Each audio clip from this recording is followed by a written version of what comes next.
What's going on, everybody? Welcome into episode 13 of To the Show We Go, featuring Ed Hand and myself, Andrew Parker. If you have not gotten a chance to check out episode 12 yet, we had Brendan Salucci on. He's a lefty that was in Portland this past year, all-around good Philly guy. He has his own podcast, and you definitely want to go check out the episode that we had with him because he kind of talks about how he got into his podcast game and just his year that he had last year. And that kind of leads me into our guest today is another Portland Sea Dog teammate of his, Hunter Dobbins. And Hunter, I talked to you, I think, during the season. I think it was right after the All-Star break. I can't remember when it was, but I just wanted to kind of ask you, like, if you could describe your 2023 year, if you had any type of word for it, what would it be to you? I think the simple way to put it would be fast. The first half of the season really felt like, as soon as I'd settled in, it was off to the next spot. I had to stay down and extended to kind of ramp up after got sick in spring training. And it felt like as soon as I got settled in Greenville, I think I had 6-ish starts there, up to Portland. And then once you get to AA, the game itself speeds up on you as well. So I think fast would be a great way to kind of represent it. Yeah, congratulations on ending up in AA also. Now, you were a Sox Prospects 2023 All-Star, and something that I always wonder with you guys, how much do you follow that stuff? Like, not just like the awards, like the big league awards or like the MILB ones, but how much do you follow what the scouting sites are doing, what the fan sites are doing? I personally don't. I try to kind of stay away from it in season. I mean, all of the Red Sox sites do a great job of covering us, kind of shouting us out, giving the fans kind of a deep dive into us players personally. It's kind of cool to look back at, before and after the season, kind of see the strides you made, kind of see your name start to circulate out there a little more. But I personally, like I said, I try to stay focused on baseball itself. But on Twitter, seeing the updates, it's a lot of fun to see. And what was it like this year? Obviously you had just mentioned it, that you had started off at extended just to kind of ramp back up. And then when you got to Greenville, you did not, it seemed like you didn't even blink and you were just dominating down there. What was that stretch like when you were in Greenville early this year, just like absolutely putting up great numbers? It was a lot of fun. I was surrounded by a great group of guys down there. I want to say majority of our rotation that was there ended up being our final rotation in Portland. It felt like, kind of going back to the Sox prospects things, it felt like a Greenville pitcher every week was getting pitcher of the week, and we were just on an absolute tear. It was fun to finally, get out of extended, get out of Florida where it was hot, get into Greenville where it's absolutely beautiful, and just being able to settle into my groove. Started mixing my pitches really well. Velo started to climb, and just once I found that feel, it was a lot of fun. Had a couple humbling experiences in there. Didn't let me get too high, but definitely got me moving in the right direction to head up to Portland. Yeah, now, I remember talking to you a little bit in the middle of the season, and you were saying that this is one of the best rotations that you've ever been a part of. Did this continue into Portland? And what about this group has been so special from your perspective? Kind of answer your second question first. I think what made us so special was we learned from each other. The rotation itself was super close. We all hang out. We all love each other. It's a lot of fun. But we're not afraid to share information. We talk to each other about pitch scripts, our thought process, our mentality going against certain hitters. And then on the scouting side, like the information we share is like, hey, I faced this guy yesterday. He was really looking to do this against this pitch, so be aware of that and use that information. And so I feel like we just communicated really well, and that allowed us all to build off of each other. Now, carrying that over from Greenville to Portland, it was a lot of fun, especially once all those guys got up there. But I will also say, like, when I was in Portland, when I first got moved up, and we had Gambrell, we had Van Bell, Liu, it was almost like we didn't even skip a beat. It was the same thing. It just really feels like starting pitchers and really the upper levels, Greenville. I didn't know many of the Salem guys this year, so I hope it was the same way. But we share information a lot. We're all really close, and hopefully that will continue as we all trend to the upper levels and into the big leagues. You were kind of talking a lot about the pitching side, and I wanted to get your thoughts on. You were surrounded by almost, I would say, a majority of the top 10 prospects in the system, in Roman Anthony, Kyle Teal, Marcel Meyer. What was it like, I guess, being around those guys, and I guess just watching them play every day, and even pitching in front of them? It's a lot of fun.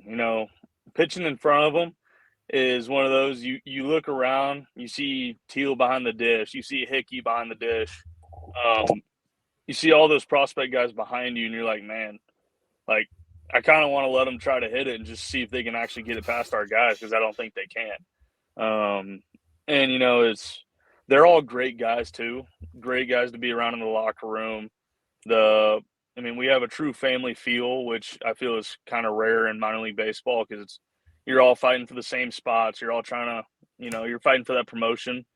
But we have the best way I've explained it is college feel, because, in college it's truly one family, one goal. And I feel like we all had that same kind of bond, which I think is going to be huge for down the road. And, player keeping the vibes right in the locker rooms for the future. And I'll kind of to piggyback off of that, I'll say it was like even our, I guess, non-prospect guys, like all of our other guys that have been moved up. It's everybody across the board. Everybody has that great feel, family feel, and we all want the best for each other. How is as far as Teal coming up, and it's kind of seems nuts almost. I don't remember the last time the Red Sox had someone that got drafted and then ended the season in Double-A like him. As far as pitching to him, was there any difference between him and somebody who'd been there for the whole season, or somebody that had really been through the minors for a while? It feels almost like the minors have changed a little bit, where if you're a very polished college player, you kind of have an edge over people. Where was Teal at there, and how was it throwing to him? Throwing to him, we didn't skip a beat. The guy works as hard as anybody behind the dish to block the ball. If we were going for a put away and I needed to bounce the baseball, I had no hesitation about doing it. He called a pretty good game. I think that's where the one side where the guys that, I'd thrown to all year, they knew my stuff really well, knew my strengths, which, I didn't expect him to know that. I think he caught me twice. You can't learn a pitcher in 2 times catching him. I want to say that even his first time catching me, he didn't even get to catch my bullpen that week. So the first time he literally saw me was in the pregame pen, and that's a tough task, especially when my changeup is basically a firm knuckleball that sometimes moves like a slider. That's a big ask to have a catcher go and knock it down, and he did a great job. So, it's definitely fun throwing to him, and hopefully that's my catcher for a long time coming. And you mentioned earlier, names like Van Bell and Gambrell, who got called up to Worcester in the season. Did you still keep in contact with those guys? Just maybe pick their brain about what they saw when they got promoted?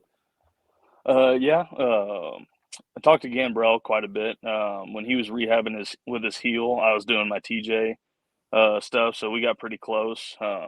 I'm actually mad at him right now because he denied a trade request in one of our fantasy leagues. So I don't want to talk to him right now. But Are you in the Portland fantasy football league, by the way? I'm in one of them. I'm not in the one that has the coaches and all that in it. Okay. No, I'm in a different one that has it's more of kind of spans over the whole farm system. Like Brendan Nails in it. Gambrell's the commissioner, which was a mistake because he keeps on denying my stuff. I think I send him a new trade request every week, and he just sends it back. To go back to it, I mean, when Van Bell was in Portland with me, I picked his brain. You definitely message those guys like, "Hey, what's AAA like? Like what's the not only the baseball side, but what's the lifestyle like?" And they gave us some good insight and got us kind of looking forward to it, and kind of gives you a little extra motivation to get up there. Are you looking forward to it all? Well, I was in Worcester this whole past year covering the team, and are you excited to get in the Texas corner of the locker room once you get up there? Absolutely. I'm tired of fighting alone. I guess I had Philip Sykes in my corner once I got to Portland, but the In and Out versus Whataburger debate is a hot one every time it gets brought up. And I think we're starting to get Chris Troy to start to lean a little bit more towards Whataburger. I've been working on him for about 2 years now. Really? Yeah, because he's from California. Yeah, he's probably the most Texan Californian I've ever met. So Interesting. I'm working on him. Hopefully we can kind of finish it off next year and get him a full Whataburger guy. If you have Shug in your corner, you can do anything. I think Shug he's convinced me that I think I like Texas more than anywhere else in the country just this past year alone. So that's a great stance to have. I mean, there's nowhere better. Are you more of a Rangers fan or an Astros fan? Just with this ALCS, which has been a lot of fun to watch. Like, which one are you leaning towards? I'm honestly torn right down the middle. I never let myself become a fan of a pro team growing up, just because I knew I wanted to play pro baseball, so to make it a little easier. But the guy who wore number 42 at Tech before me is a reliever for the Astros. But my third baseman at Tech, my freshman year, is Josh Young, the third baseman for the Rangers. So it's like I really don't know who to cheer for. I guess I'm happy either way and sad either way. I guess I would probably say I want the Rangers to win it, since the Astros already got one recently. But I'm starting to feel like the Rangers are going to win it, because it seems like whoever's at home can't win a game right now. I wanted to ask about that too. You kind of mentioned your Texas Tech days, and I don't know if I've asked you this question or if I've seen the answer, but you grew up right next door to College Station. Yes. So why not Texas A&M? That's a long answer. I'll just leave it at I was better suited and fit in better in Lubbock. I wish I would have had the chance to play A&M while I was here. Schedules didn't work out, COVID and all that. But I'll just leave it at that. I'm happy I came to Tech. Happy I live in Lubbock, and hopefully we beat A&M any chance we get in any sport. And I was going to ask you too. How is watching? I'm a Mizzou guy, so we're finally good for the first time in a long time. So I get when your football team isn't as good as you want it to, but is it hard right now watching Texas Tech football? For some people, like Tech fans, it's gotten pretty hard. I I thought we'd be better than we are right now, but I didn't expect us to be great, just because we have the second year head coach. He's still building.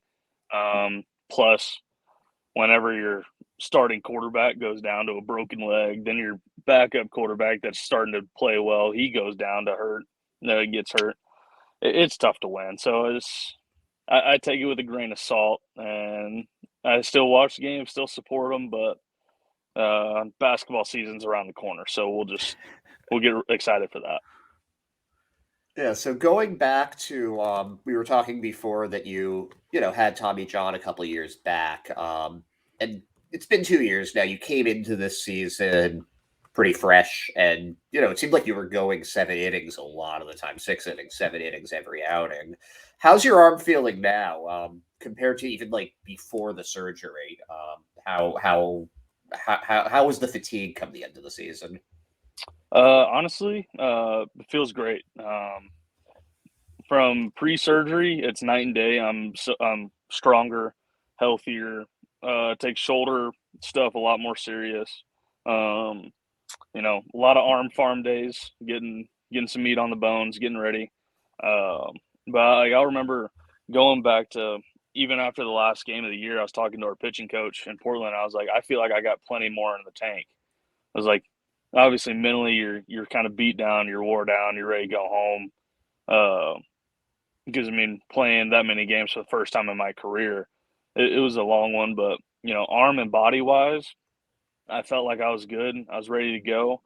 I was happy I could be kind of that innings eater guy. I hope I can continue that trend and be that guy in Boston that, I'll go and throw 5, 6 innings and give the team a chance to win and just kind of be that steady hand, and hopefully that trend keeps going. But I'm looking forward to the challenges of trying to get to 150 innings next year.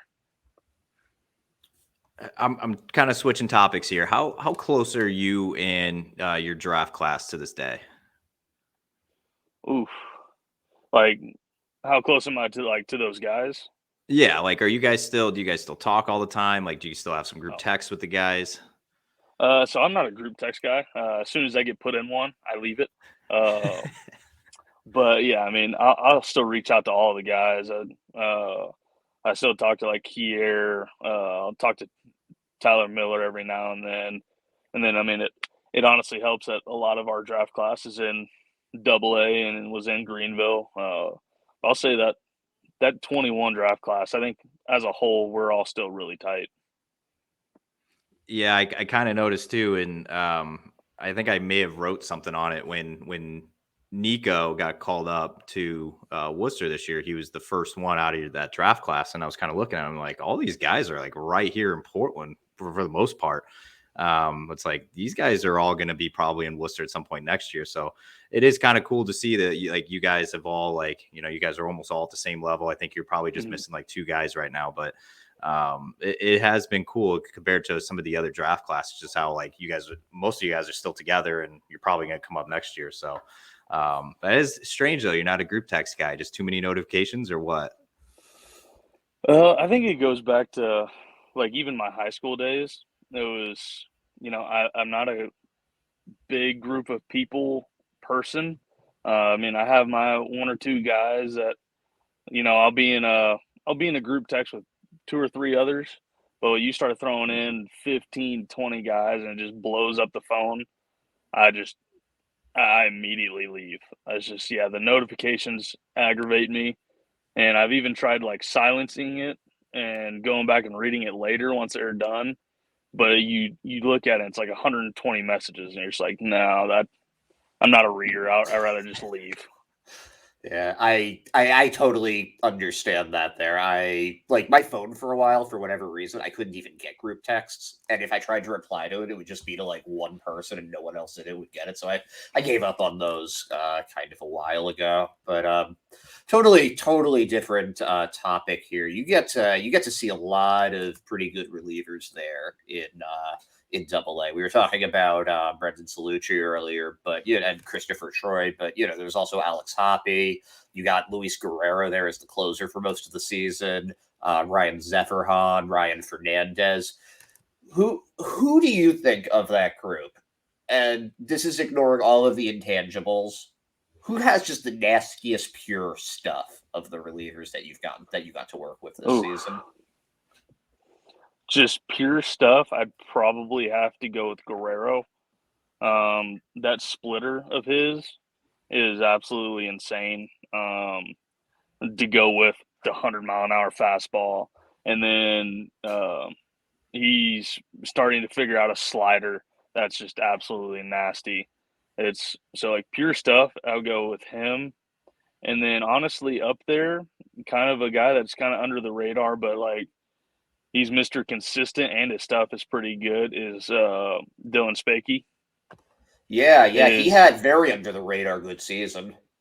Yeah, he was one of those guys that was like, as a starter, I knew that if I had a rough one and I saw him coming down out of the bullpen, he was going to give our team, 2-3 innings of solid work, and we could really count on him. And I mean, honestly, there wasn't a guy in that Portland bullpen that I didn't trust to come in and get outs.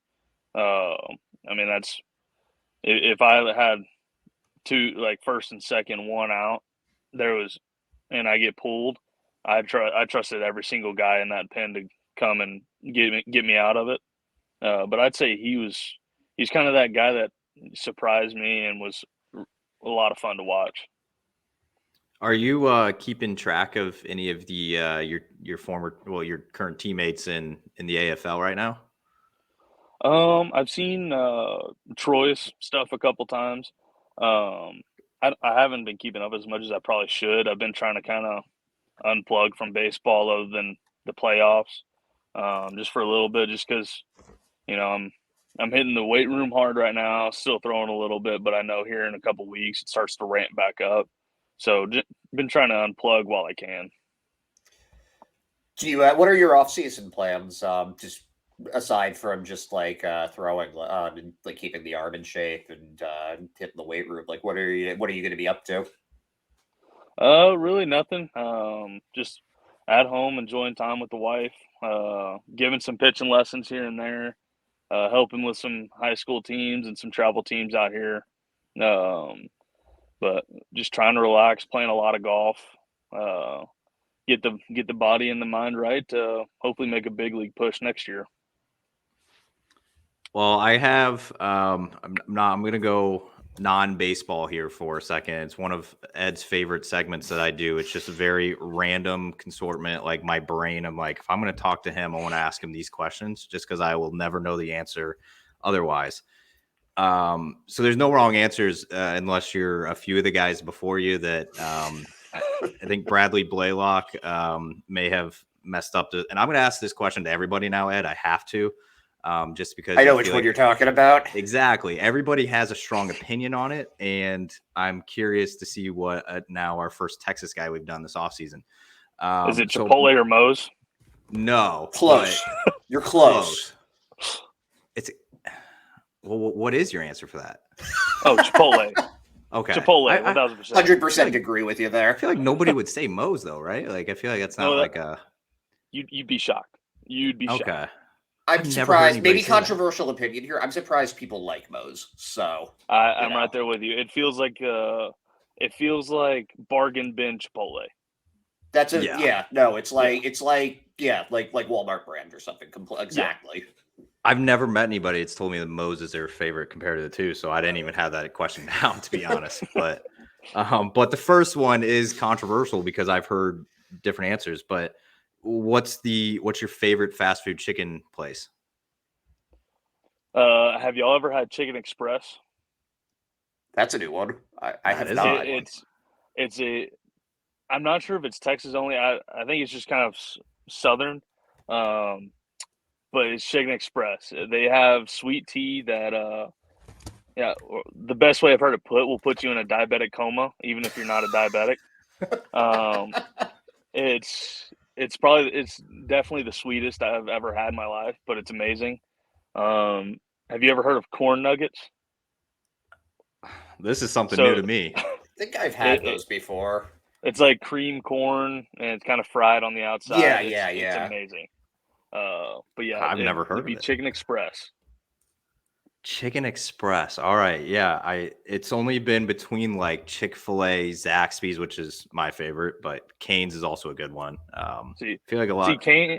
Cane's is up there, but If I'm like thinking real chicken, I'm thinking like a true, genuine fried chicken place, not really a Chick-fil-A. Cane's and Zaxby's are both amazing in their own aspects, but now if I'm thinking fast food chicken, I want like good Southern styled fried chicken. All right, Chicken Express. It has to be just a Texas thing because I've lived in Georgia before and I didn't see any down there. So, No, and um, there's not any in Florida. I'm thinking maybe it's just like a Texas, Louisiana thing. okay. So if you're ever in Texas, think about going and get you some. Oh, I'm gonna write that one down. But that was the first person that's maybe if I ask, maybe Shug would also give me the same answer. You think? I think if you ask Suge on his opinion on Chicken Express, it'd be good things. Okay, I'm gonna make sure I ask him that one because we'll talk to him at some point this offseason. The next one, I want you to rank the 3 worst Texas college fan bases, just in Texas. You're trying to give me thought here. All right. I'm gonna go UT and Texas A&M are tied for one. They're tied for one. After that, I'd probably go like Baylor just because they're kind of non-existent. Um, they're if their football team's good that year, they come out of the woods for out of nowhere. If they're bad, you'll never hear a word from them. And then 3, just because I want Philip Sykes to hear it, is TCU. They're up there. Uh, they're that fan base that acts like they've won it all 100 times, but they're right there with us right now. They're not great. They'll have a flash in the pan moment, but other than that, they're not great.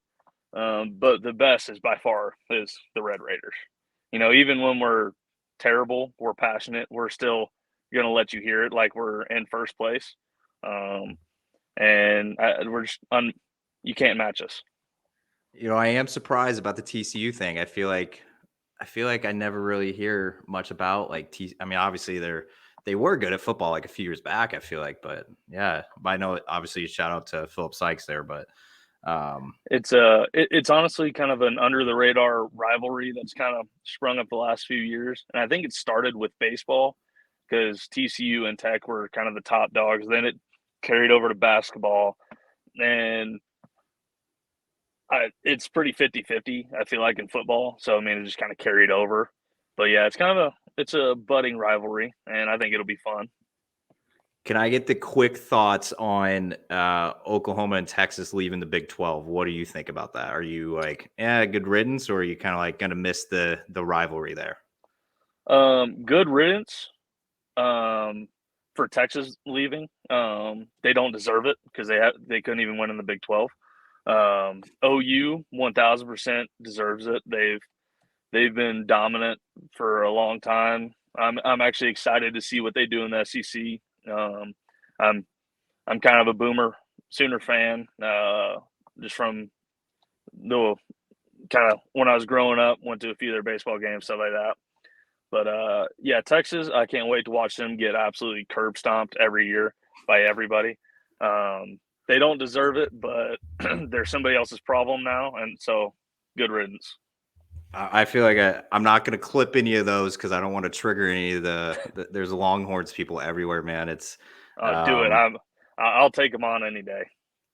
when I hate the Longhorns from the Texas Bowl a few years back when Mizzou played. Drew Lock was slinging it everywhere, and we still lost. And Tom Herman was like out there just acting like a fool. And I'm like, I cannot. I'm not a big Texas guy, so like UT guy. It's a no for me.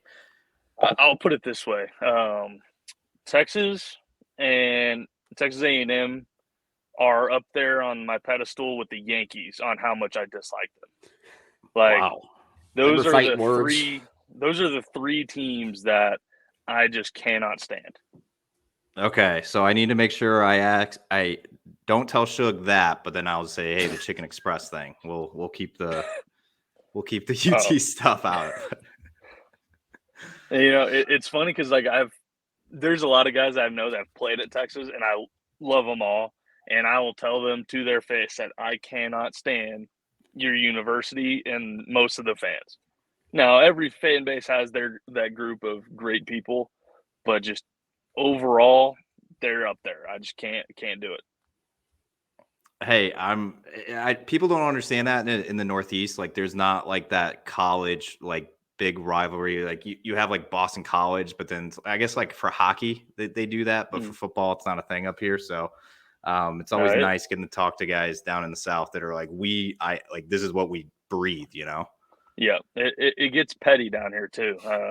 Like I know on campus here at Tech, we have so our mascot's the masked rider. It's a rider on our horse, and we have a statue of the first one, and we purposely had the butt of the horse pointed directly at Texas A&M. Like they got the map, the compass out, and got it perfectly pointed right at their campus. It's just it's petty stuff like that that's just passionate. I never even wow, that's good. I like that. That's a whole other level of petty there. I love that. Yeah. I had one more question that's kind of like a one-off here on the list. I've heard that you like to golf. So who are your top 3 favorite guys to golf with in the Red Sox system? Well, one of them, actually 2 of them are no longer in the org. I used, when I was rehabbing from TJ, Thad Ward and I would go play golf like every other day. Then it was Blaylock. But I guess current would be Mullins. Hayden Mullins. Hayden Mullins, yeah. Yep. And then I'd probably say Ramsey is up there. And then one is a staff member, one of our equipment guys down in Florida. So he's a stick, and he's one of those guys will just kind of sneak up and get me every now and then. RJ Warner, he'll sneak up and get me. Mullins, I might need to be like more than intoxicated for him to beat me. Ramsey's out there to have a good time. They're getting better, but Mullins actually, I will say, he hit a hole-in-one the last time we played together, and that was pretty cool to watch because it was on a par 3 that I thought he had absolutely no chance. And he didn't even see it roll in. I had to tell him, like, hey, I think you just hit a hole-in-one, and he didn't believe it. He actually grabbed his putter and his wedge because he thought he was short of the green. I was like, I don't think you need that. And then we walked up, and he looks everywhere around the green for his ball. And I was like, dude, just go look in the hole. And he walked over and he lost it. But it was really cool to be out there with him for that. I think you're the second guy that's talked about golfing with Hayden Mullins. That Nathan Landry who was talking about. Landry was talking about how bad he was, how himself was. But yeah, he's just talking about golfing with Mullins was like a good thing. But I told him, I was like, he's an Auburn guy. He lives in the South. Like their golfing is a year-long thing. But up in Canada, I was like, don't worry about trying to beat these guys. Yeah, it's a little unfair. Yeah. Yeah, I mean, I know for a fact, like, January 1st will roll around, and I'll still be out golfing in a pair of shorts and a T-shirt. So we definitely need to play a lot more.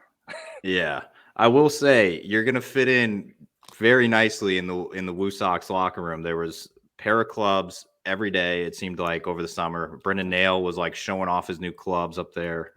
Shug was always talking about it. Even Narciso Crook was always talking about going golfing at these like really nice courses around Boston. I guess they had an inn at Belmont Country Club, and I was like, dude, I live right next door to that, and I couldn't even imagine sniffing that place. Dude, when you say Belmont, my house is literally like where I just moved to is like connected to it. It's literally my backyard. It's a nice course, man. And the Woo Sox have an inn there apparently, so they were golfing there quite a bit. So, but yeah, I mean that's what I had for the random questions here, Ed. Do you have any follow-ups? I've got one to add to that because we're talking. You're always asking about the food down south, but what was your favorite place to eat in Portland?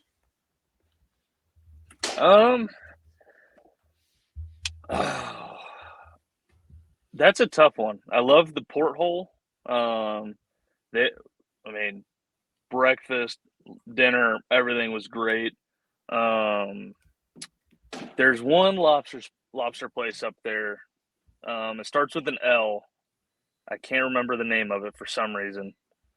Oh, it might have been Landry's Lobster, something like that. But it started sounds with an L. familiar. That rings a bell. But that was where I had my first lobster roll, and it was absolutely amazing. And if I'm back in Portland, that'll probably be the first place I go.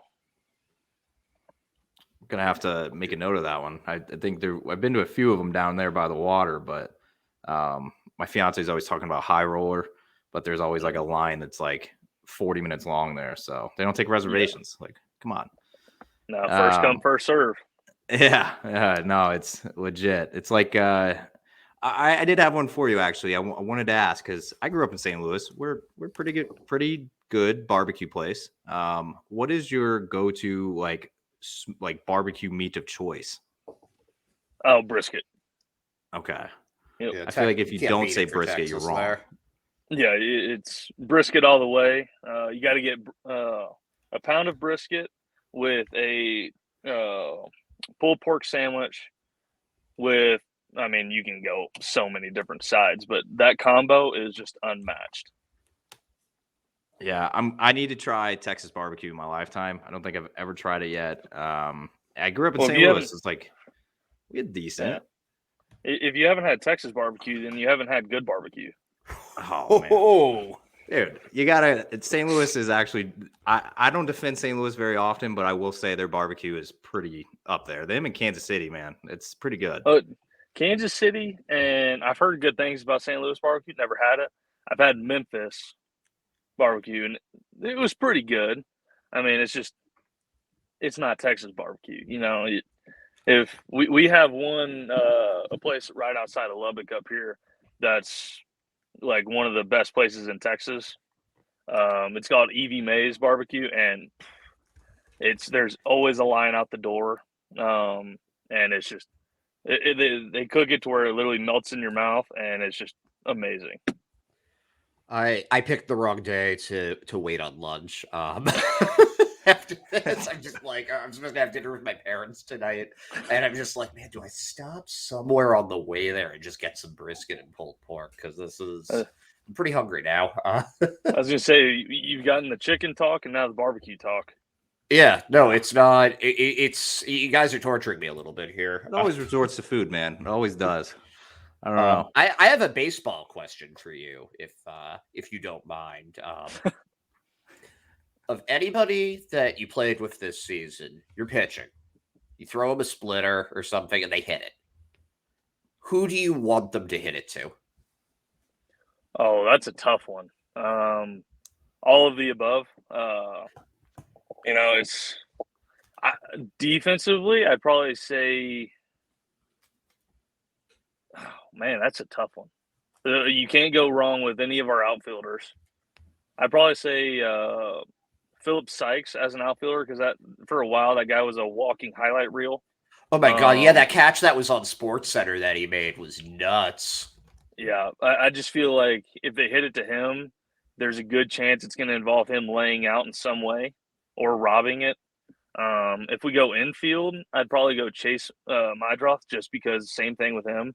I think for the last month and a half of the season, whether he was playing third or short, he was making either an over-the-shoulder catch or a chopper off the bag, barehanding it and throwing the guy out at third or first. And it's like, so I'd probably say just for highlight reel and ESPN top 10 reasons, I'd go with those two. Yeah, I feel like people underrated Mydroff's glove when he first came over, because he was like voted one of the it was like the equivalent of Gold Glove for the league you guys are in. Him and Nick York both got that, actually. Yeah, that was. I mean, York was Mr. Consistent. I mean, if it was hit to him, it was an out. 99.9% of the time, and it was, it's as a pitcher, if I saw the ball on the ground to that side, I was like, all right, well, on to the next hitter. And back to Chase, he was definitely slept on. I mean, he's another guy as a pitcher. I see him standing behind me, even when he had to slide over to short. When Cello went down, we didn't skip a beat because I knew, he's got a great glove, great arm. You know, he reminds me of a lot of like a Pedroia type player. Just he's gonna get the job done. He's gonna find a way to do it. You don't got to worry about him, and he's gonna be there for you. Yeah, it's an interesting comment. It's tough. It's like Cedar Rafaela getting compared to Mookie Betts because similar size and everything. But I do think that people underestimate Maedra for the exact same reason they underestimated Pedroia. He doesn't necessarily look like your big, strong baseball player, but he's steady. Oh, absolutely. And it's funny is like when he first came up to Salem last year. We'd heard all of the draft rumors, like, oh, like we'll see how his pop is, like, he's gonna be scrappy. And I remember I want to say it was the first pitch he saw in Salem. He hit it like 380 over the left field wall, and we're like, well, that answers that question. And he's one of those guys. If you throw him a mistake, he's going to crush it. But if you execute your pitches, there's still a very high chance he's going to put the pressure on your defense. And that's, as a starting pitcher, that's all you can ask for out of your offense.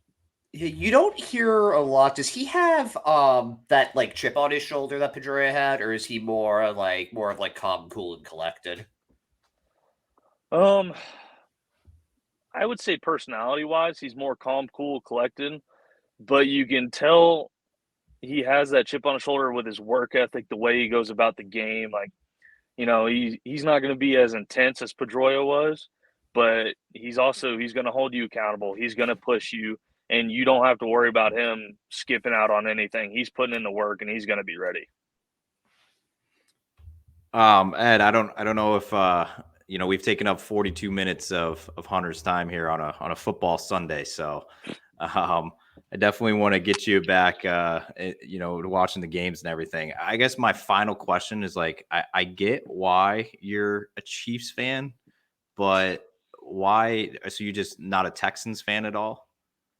No. So my dad's a Cowboys fan. I think when I was born and kind of growing up, they were just trash. So never really took to them. And then my mom's side of the family is from Kansas, so they're all Chiefs fans. So I watched the games with them. I started to enjoy it. And then, so I guess I became a Chiefs fan then. And then all of a sudden I came to Tech and obviously Pat Mahomes and all that. And so it just kind of reinforced it. You won't catch me ever wearing a Texans jersey or a Cowboys jersey. I was briefly a Broncos fan just because growing up, I idolized Peyton Manning. But thank the Lord when he retired, I didn't have to cheer for them anymore. And so I think I'm just going to stick to my Chiefs and, enjoy the ride we're on. And hopefully we never go back to, where we were about a decade and a half ago. Hopefully we I wouldn't mind winning Super Bowls for the rest of my life, but I know that's not going to happen. Yeah, us people in New England, well, we understand that there is an end. It will end eventually, and then it's a rock bottom, is what it is. But Hunter, we appreciate the time. And like I said, I understood why you were a Chiefs guy, but whenever you messaged me that, I was kind of thinking, I'm like, all right, I'm guessing you're just a Chiefs guy because of Mahomes, obviously at Tech, but that it all makes sense there. But we appreciate the time, and obviously we've been rooting for you all year, and hoping to see you in Worcester next year. So I definitely appreciate the time. No, I appreciate y'all having me on. It's always fun talking to y'all, and appreciate the coverage y'all provide all of us guys throughout the year. Absolutely. Pleasure seeing you again, as always. Hope you have a great off season.